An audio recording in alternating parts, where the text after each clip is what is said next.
I just want you to know that I have always said that I take no credit nor blame that anything happens at this service. I go brain dead sometimes. Are you all technologically with it? I mean, I'm assuming that some of you are pretty tech savvy and others are maybe not quite so savvy, and you still hold a revenge when you want to fight with them when everything went digital. I'm somewhere in the middle between that. I was over in the office trying to get everything, and my mom said, "Now, where is that?" And I'm the one that put it there. But where is it? I couldn't remember. And I finally found it, but then I couldn't remember. Now, what do I do with it? Man. Recently I had trouble with the internet and getting on there. And so I called someone. You know that fellow who sits in India who is there to answer all of your questions about how computers work and what you need to do. And, you know who I'm talking about? Ralph, they call him Ralph, So I called him, and sure enough, just boom, boom, boom, boom, we had everything up and running. And before I hung up, I was thinking, this guy, that's all he does is answer questions all day long. I said, I wonder what some of the stupidest questions he's ever gotten about computers. And so I said to him, would you mind, I'm getting ready to do a teaching series, and technology is going to be a part of it, and I'm going to do it at the early service. And I said, what are some dumb questions? Would you mind telling me? Do you remember your teacher saying in school that there's no such thing as a dumb question? That person lied to you. Yeah, they did. They lied to you. He said, well, sure, I'll be happy to share one with you. And he said, one had a woman call in here one time, and she was angry. She had gotten her computer, and she was setting it up, and she took her foot pedal and put it right there where she could get to it on the floor, and it wouldn't work.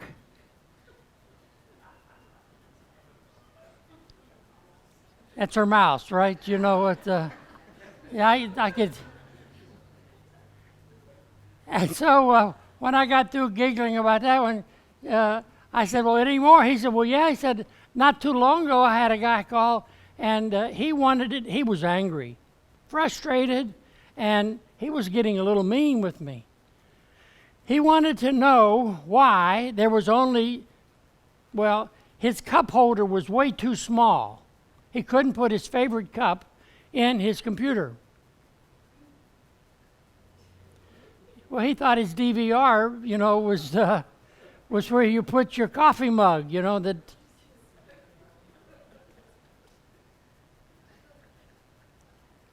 And I can't tell you who said this next one.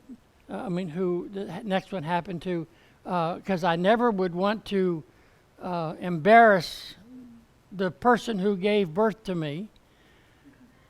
But her two boys gave her a computer one year for Christmas, and Mom was not very computer tech, and he was traveling, so he lived right beside her, but he was traveling, he didn't get to her as fast as she wanted it, He got quite a bit of it done before he had to leave, but, well,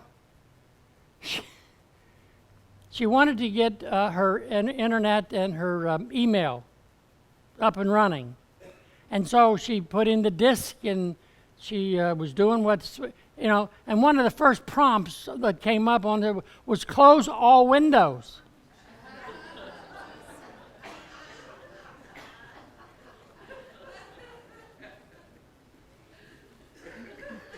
You know it. She got up and walked around the house and closed all the windows. And well, you laugh at those things because you know that the foot pedal's a mouse, and it's not. And the DVD is what you play your movies and stuff on. And and poor mom, well, anyway.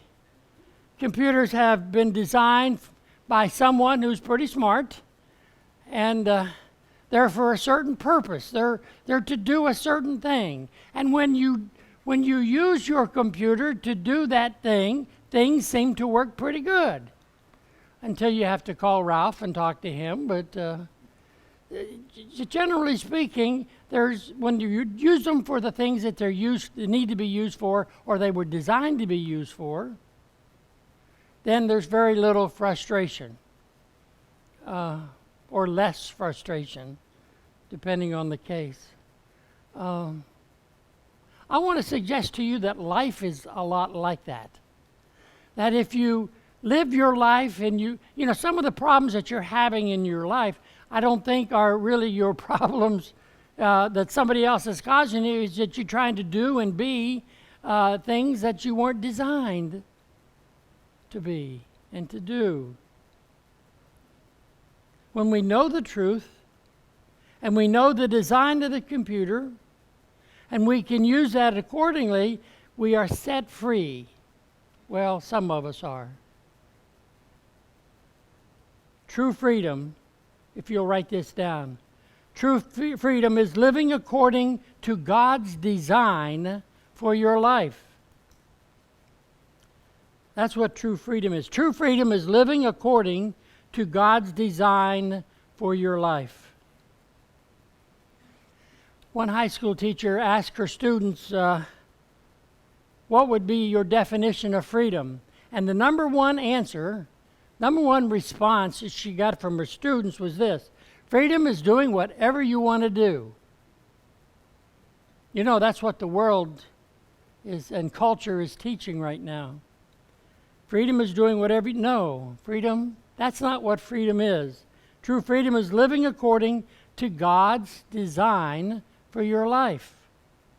Think of it this way. What is the first attribute in the Bible when it talks about God? What is his first attribute that is displayed?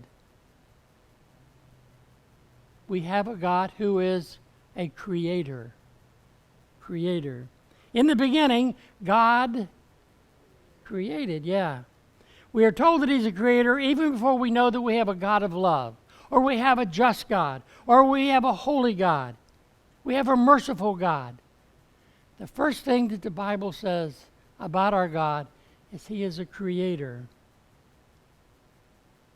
Because if something is created, it also has a purpose.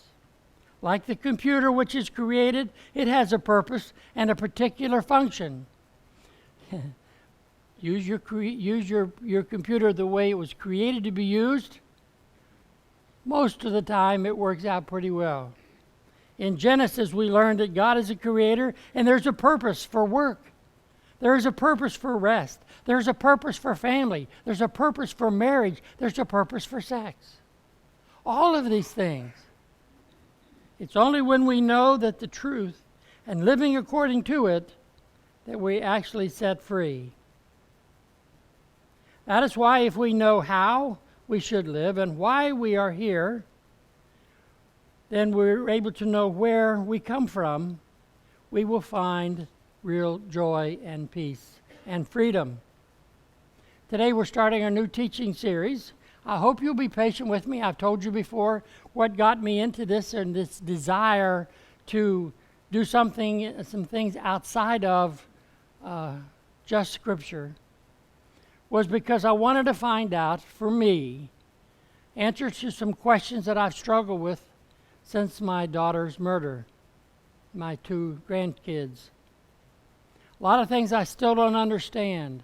And I don't know that the answers will even help me that much. But I have some things that I want to share with you that have been answers for me about things in life.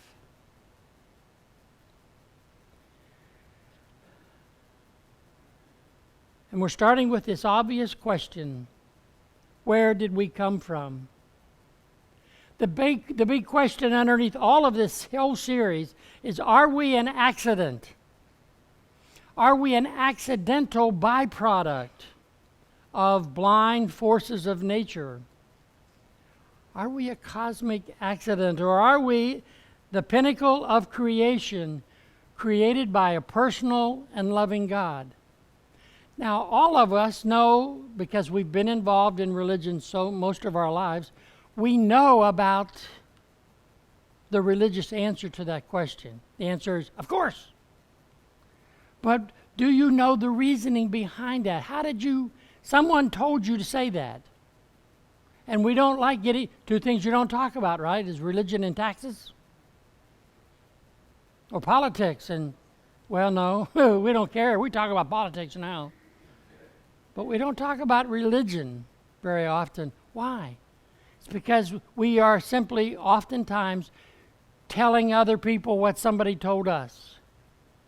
What I hope you do is we'll take this information and use it to help you define what you really believe, what is really true for you. Every belief system tries to answer these questions. In fact, every worldview tries to answer them. The three big questions of life. The first one is this, if you write it down, origin. Why are we here? How did we get here? Where did we come from? Every single belief system in religion starts with the question of origin. Why am I here? Number two, the second question is, it's called the predicament. What went wrong? What went wrong? Somebody messed it up. You know it was always Eve, right? Eve messed it up? No, okay. Then the third is the resolution. How do we fix it? That's it. How did we get here? What went wrong? And how do we fix it? Every worldview in religion or belief system tries to answer these three questions. Take Buddhism, for example. Buddhism says that we have eternally been here. We're going through some kind of cycle of reincarnation. What went wrong? Well, we suffer. And the reason why we suffer is we have desires. How do we fix it? The solution, you follow the eightfold path and get rid of our desires. Or we're what is taught in the largest church in America, the church of Oprah and Dr. Phil. You thought I was going to say Joel Osteen, didn't you? Huh? Yeah. Oprah and Dr. Phil, they teach theology on their shows. New Age theology. It's always interesting to me. I hear people talking in little groups all the time, and they're quoting Oprah or Dr. Phil. You know, Dr. Phil said, yeah.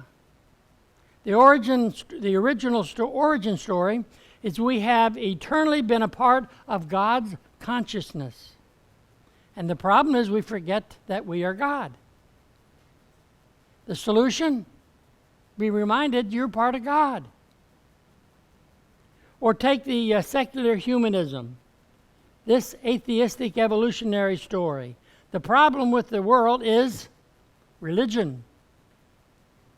So what's the solution? Get rid of religious people, like you and I. Or 10:30, no, 8 o'clock, yeah. That's the secular, and the solution is to get rid of, that's the secular humanistic story.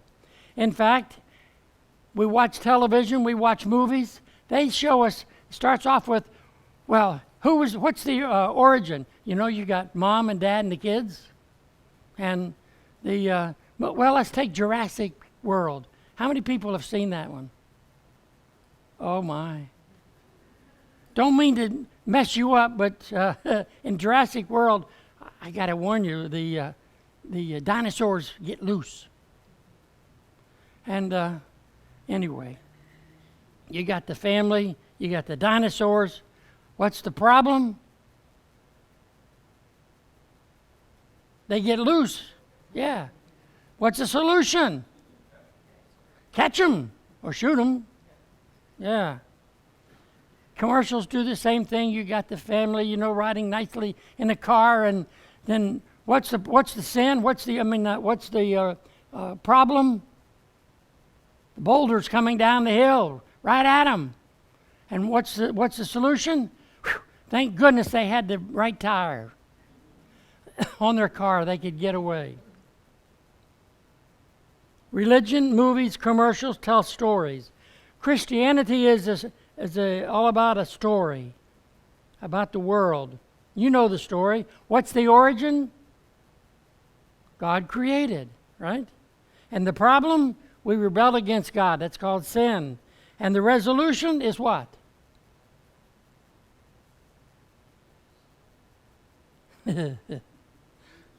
Thank you. Who said that? All right. Thank you. Let me give you a hint. If you're asked a question by the priest in church, if you're not sure what the answer is, just say, Jesus. It works every time. I remember one time when my youngest daughter was she was in kindergarten, and that's when they first learned you got to hold up your hand, raise your hand, and you're called upon. Don't just blurt out the answer. And all of us are still kind of living in that, I don't want to get caught. Don't call on me to answer a question in church. But the Sunday school class that she was in on Sunday morning, the teacher was asking, now I'm going to ask you a question, and you raise your hand. She said, let's start off with an easy one. She said, what is gray and got a bushy tail and climbs up trees? Nobody said a word. Let me ask you again. Come on, I'm going to ask you the question. You raise your hand, I'll call on you. Nobody said a word. She said it again. What's bushy-tailed and gray and climbs up trees? So finally, little Johnny in the back raised his hand because the teacher was getting a little upset now. Raise your hand. He said, teacher, I'm going to say Jesus, but it sure sounds like a squirrel to me.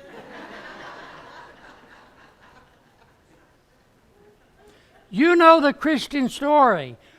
God created, we rebelled, and thank goodness Jesus brought us back into relationship with Him by His death on the cross.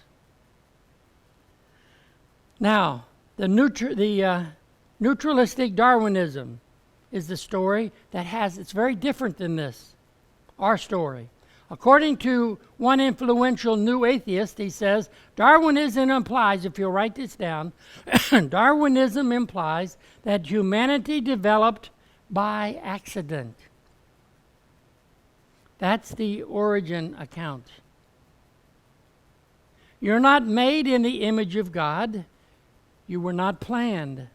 You are a cosmic accident. That's the origin account. What's the problem? The problem in the world is not sin. The problem in the world is that evolution is a clumsy process and things get hurt in the middle of it. The solution is what? It's not God. God's not going to fix our problems. We must solve our problems. We must solve our own problems, typically through science. The reason why I want to try to show you the differences of response in our culture and in the world is because it has long-term effect on where we end up. One example is if there is no God, then what difference does it make what we do here? We can shoot each other. We can act any way we want to act. Why? No problem. Darwin said, it is the intolerable thought that we and all other beings are doomed to complete annihilation after such a long, continual, slow process. We live, we grow, we die. Man, what kind of bleak attitude is that, huh? depressing. Darwin realized that where we come from and our origin story puts a shadow over how we should live and where we are going. In fact, there is no God, and the results is unpleasant reality doesn't mean that it's false. Just because we don't like what the evolutionists talk about doesn't mean they're wrong. We have to really try to understand one another. The true question is, the truth question is what it is. Is it true? There's a bunch of scientific evidence, I'm trying to say, that points toward a designer. Is there a God? Most all of them say, nope, it's all on us. Lord of mercy, I'm in trouble. Something that surprised me is how many Darwinists or atheists will admit the world looks as if it was designed, even though they don't think it was. One of the most famous atheists, Richard Dawkins, wrote this: "Biology is the study of complicated things that give the appearance of having been designed for a purpose." Folks, if something runs like a dog, eats like a dog, smiles like a dog, swims like a dog, it's probably a dog. Don't say Jesus, because I know. I made that mistake one time when I told my grandkids everything I said to them, it must be Jesus, you know. Maybe it runs, smells, eats, and like a dog because it is a dog.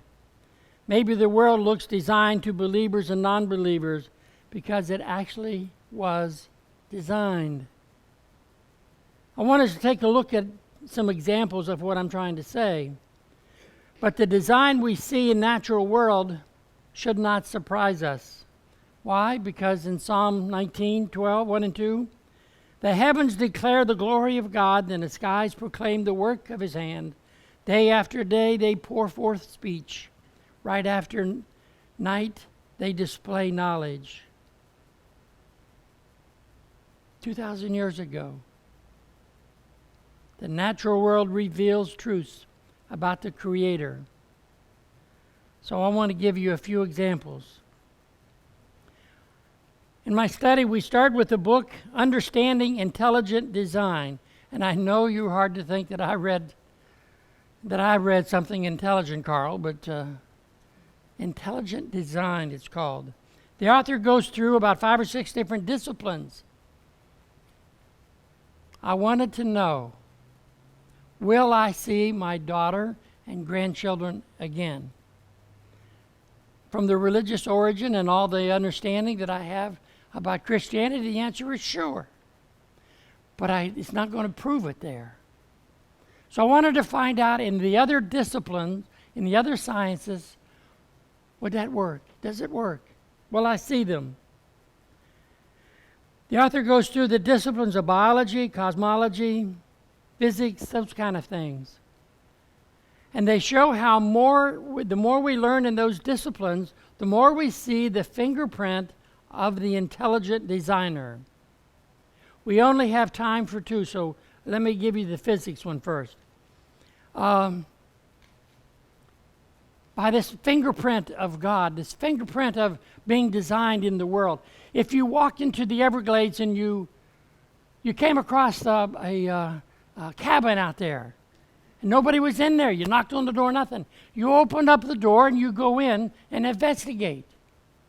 And so you look around and you notice that something's odd there. You hear the sound of your favorite song. And it's called, I Just Called to Say I Love You. What was the name of the composer? Lionel Richie? No? Is that the black guy? The blind guy? Stevie Wonder. Yeah. The other Lionel Richie. Stevie Wonder. So you listen to yeah, I recognize that. And you open the door and you walk in and there's a smell. And it's your favorite food. It's mashed potatoes, meatloaf, and green beans. And you see your favorite books on the counter and shoes that fit you and a jacket that's just your size. And you walk over and you open up the fridge and there are all your favorite snacks. You know, Red Stripe and Jamaican rum cream is in. You walk into the bathroom and all the toiletries that you normally use are right there on the counter. What would you suspect besides thinking that you've been stalked? You would not think, gosh, what a coincidence. Somebody must have expected me to come. You would know that there are so many things that precisely fit you that someone was expecting me to arrive. In many ways, that cabin is our universe. And what we've discovered about the universe as a whole in just the last few decades, Freedom Dyson says, he's a well-acclaimed and accomplished scientist. He is not a Christian. He says, as we look out into the universe and identify the many accidents of physics and astronomy, they have worked out to our benefit. It almost seems as if the universe must, in some sense, have known that we were coming. There are certain laws in physics that are constant in our universe, and they have all seemed to have one strange thing in common: us. They are set precisely where they need to be, all these laws, that they need to be in the universe that's even capable of supporting the kind of life. Philosophers call this fine-tuning. You get into the shower, and I have a knob I only have one knob, and I move it back and forth to adjust the right water temperature that I want. That's the fine-tuning. All the laws have been fine-tuned in the universe. There's all these different laws in physics, and they're all set right where they need to be. What is it, the Goldilocks? This is too hard, this is too soft, this is just right. We live in a universe where the laws that govern our existence are just right. You're going to tell me that was by accident? In my confession, I'll share with you, maybe this will help you understand what I'm trying to get at. In my senior year in college, I had two good friends. We were actually from high school, and they lived up on in the dorm up on the third floor. And I would visit them on occasion, and we didn't drink Red Stripe. I didn't know anything about Red Stripe back then. But I would visit them, and we'd talk, and you know, guys is just sitting around talking, and one thing led to another. And we decided it would be fun if we opened up their windows and we would take a water, not a gun, but a water balloon. No, well, it's a machine like a water gun. It takes 3 people to operate it. You've seen the commercial with Larry the Cable Guy, and he's used Nexium, and he hits the... Well, we would take these water balloons and put it in there, and one person would pull it back and let it go, and it would fly. And see, they're on the 3rd floor that overlooked a large parking lot, the other side of which was lined by pretty tall trees. The other side of that was a retention pond. The other side of that was a road. And right at the left-hand side of the parking lot, on the other side of right off of the main road, you could see the cars come in and there would be a stop sign where they stopped and then they'd proceed across. Oh, perfect targets. Perfect target. I'm told they did that. So, one night we were sitting there and all of a sudden, let's do it, just kind of, I couldn't help myself. My very first time. So they had they had a bucket full of balloons.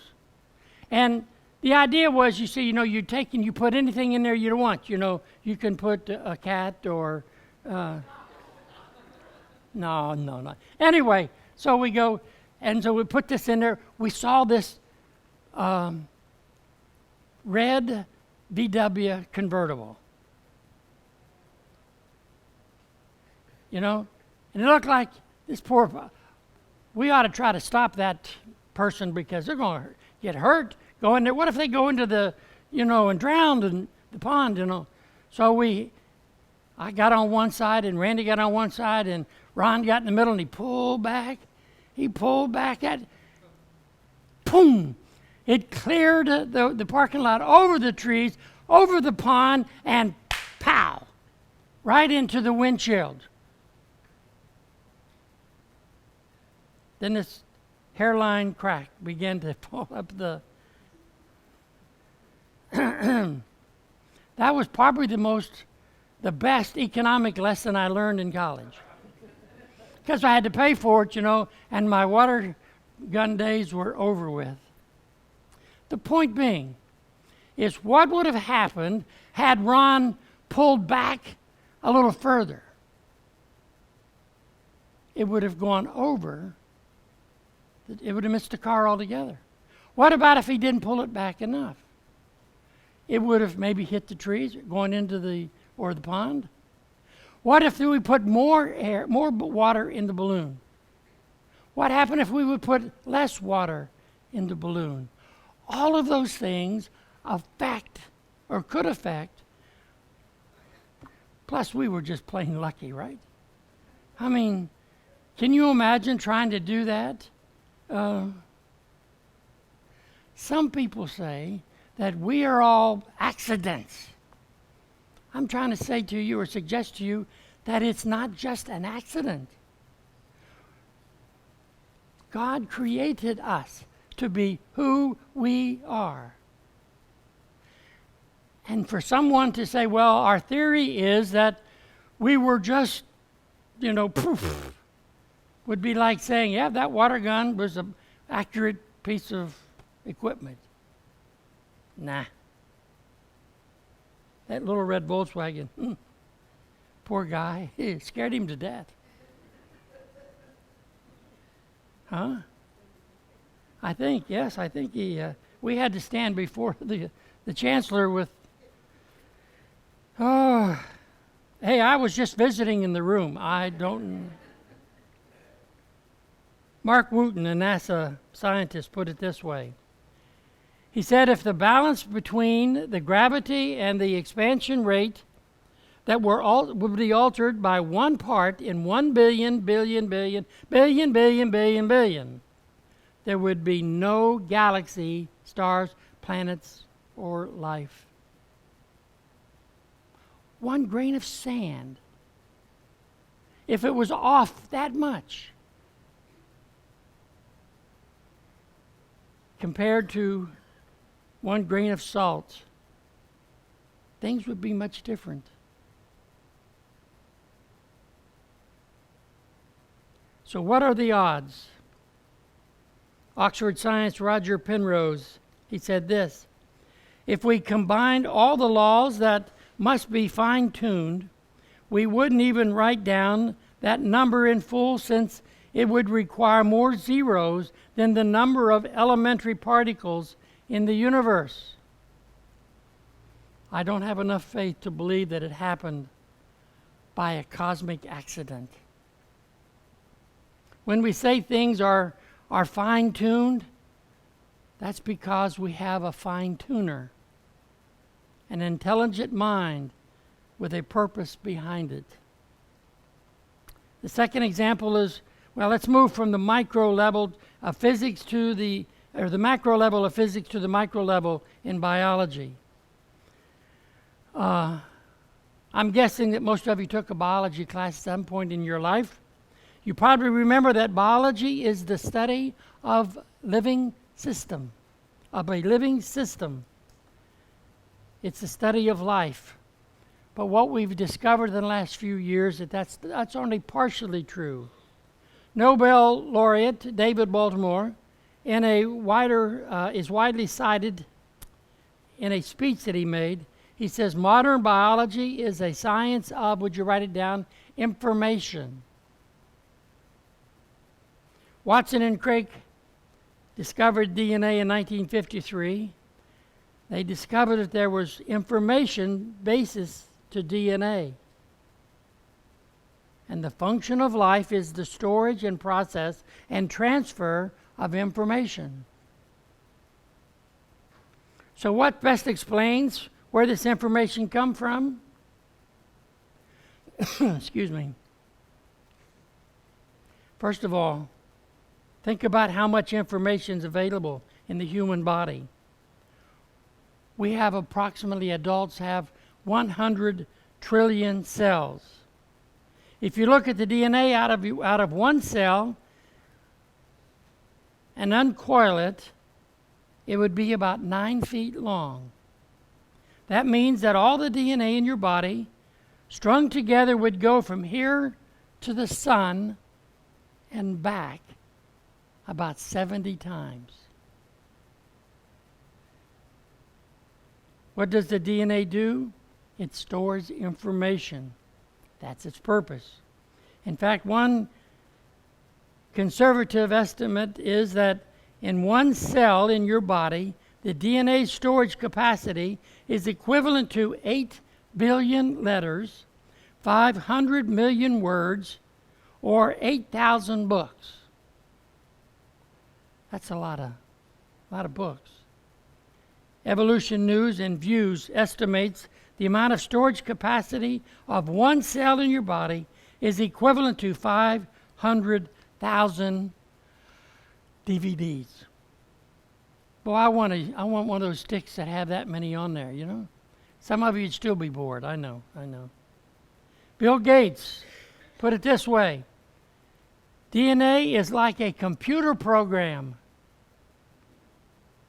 but far more advanced than any software we've ever created.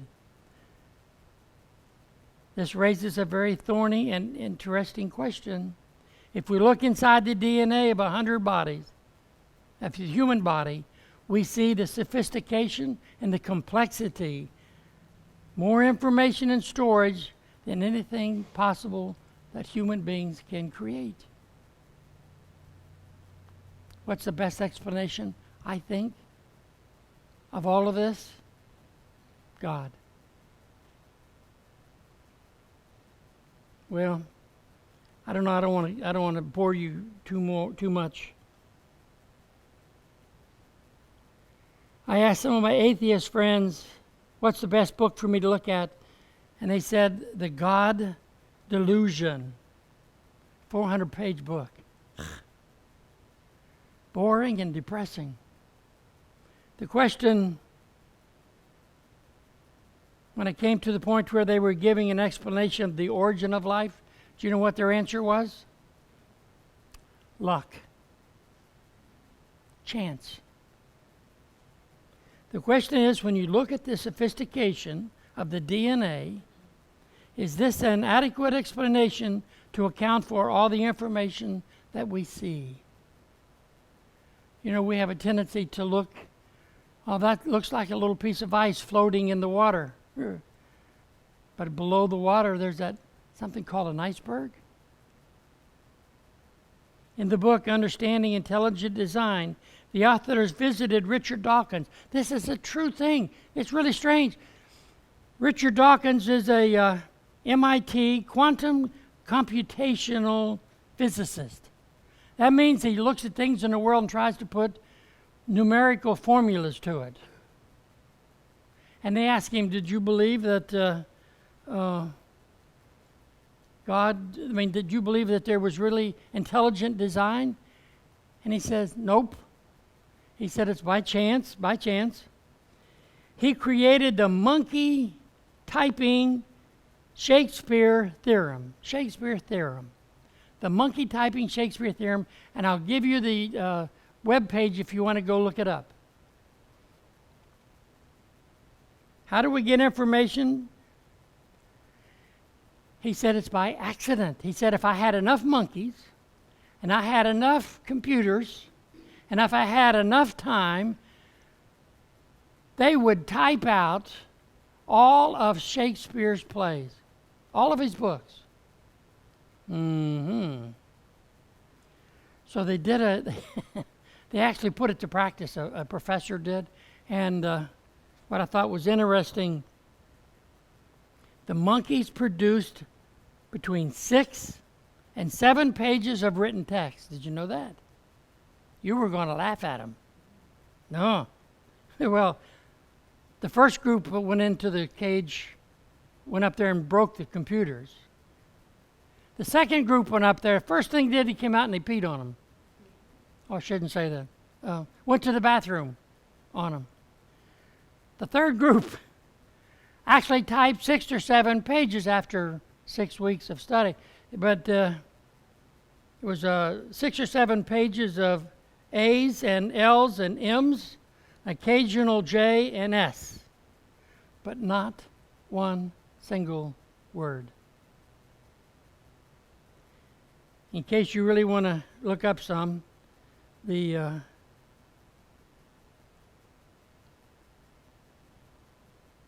Notes Toward Complete Works of Shakespeare.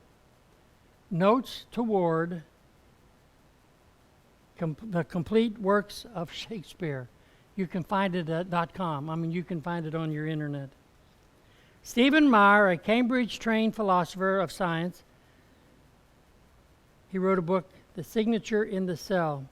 He said, whenever we find specific information and we know the causal story of how that information arose, we always find that it arose from an intellectual design. And I believe he's right. If you have a shirt with writing on it, you can trace it back to the designer. If you have a book, you can trace it back to the author. A magazine, trace it back to the journalist. If you go outside and you see the words in the sky, drink Coca-Cola, you know it does not say there is a wind blowing coming in from the east. That's not what you would say. You draw your information, you look at it, it says drink Coke. It was put there by a pilot. He wrote it. She wrote it. When we look inside the DNA, we don't see the equivalent of drink Coca-Cola. We see more information and more sophistication than anything humans can make. Antoni Flew, one of the most influential atheists over the past half century, he died in 2010. He spent 5 decades writing against the existence of God. I forgot to tell you the name of his book. He wrote a book and says, there is a God, by the world's most notorious atheist. He changed his mind. That was the title of the book. He says one thing he said was, what I think the DNA material has done is show that intelligence, would you write that down, must have been involved in getting these extraordinarily diverse elements together. The enormous complexity by which the results were achieved looks to me like the work of intelligence. All of this stuff, is significant, because if we come to an understanding and we have a process, a way of looking at it, we can make some, could I say, intelligent decisions of how we respond to the world beyond, well, you just have to trust God. You just have to have faith. I wanted more than that. To use, for example, when someone says to you, my belief is that a mother should choose whatever she wants to do with her unborn baby. It's my body, she says. Okay. I'm an Episcopalian. I'm not going to fight with her. But if she asks me what I think and why do I come to that conclusion, I would suggest to you that the information I just shared, the information that I just got, for me, says respect human beings, because we were all created in the image of God. We were made by God. There was no accident. Someone says to me, well, do you believe that, something maybe more closer to us here, is do you believe that we should allow persons to die, commit suicide? You know, at death, they're going to die anyway. Give them a dignity to do. How do you make that decision? It's my body, my life. For me, I wouldn't stop that person, but I would counsel them by saying, I respect you. You were made in the image of God.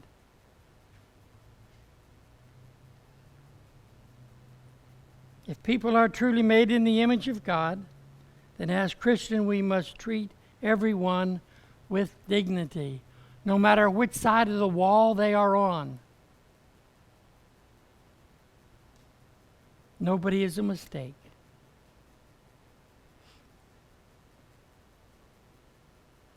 And if we are made by God, just as a computer has a purpose, you were designed to be in relationship with our God and with one another.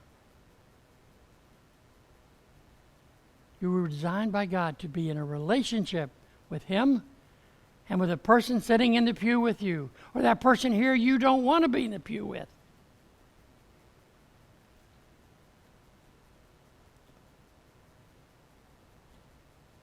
They did a magazine, the Time magazine did a study about what makes people happy. It's funny.